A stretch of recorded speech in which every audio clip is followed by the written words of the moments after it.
先來看台南市安南區有警察佇咧巡邏時，是發現一個查甫人，那像是食毒塞車。這個嫌犯呢，伊是先假無意要來停車，也毋過落尾煞油門催落，想要人講。警方佇咧車頂是有超到毒品。另外，佇咧這赤崁樓甲海岸路邊這電火條呢，是互人烏白甲打男模依托米子的這個大紙。市政府是強調講會嚴格來查緝。一個姓林的查甫人，昨日下晡騎倒擺載朋友經過台南安南區安中路一段，互咧巡的警察看到伊騎車撇過來撇過去，在路騎車那久咧說，當場互執行勤務的警察查落來看。不過這個查甫人就假無意停車，後一秒煞油門催落去，拼勢要旋走，當場互人扣落車壓制。過程中，安中派出所所長因為砸車造成骹手刺傷，有送病院。落尾警方佇當場查到第2級毒品安非他命3包和相關工具等證物。經初步檢驗，駕駛及同行男子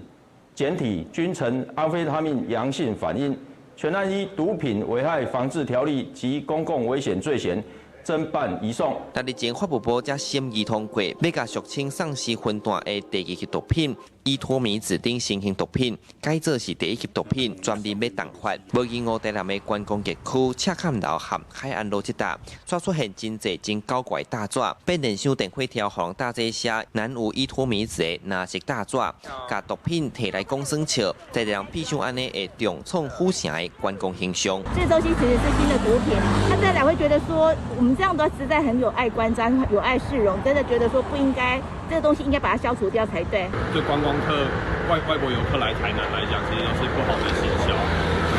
希望台南市政府可以做一些相對應的措施。針對觀光區互人惡意大劑毒品的相關大紙，台南市政府強調，這款無經過申請、家己大主大意的廣告，甚至迫害公務行為，攏已經犯法。因後續會加強稽查，嘛依法重罰，嘛呼籲大家要愛有公德心，愛護城市的環境。記者蘇台南採訪報道。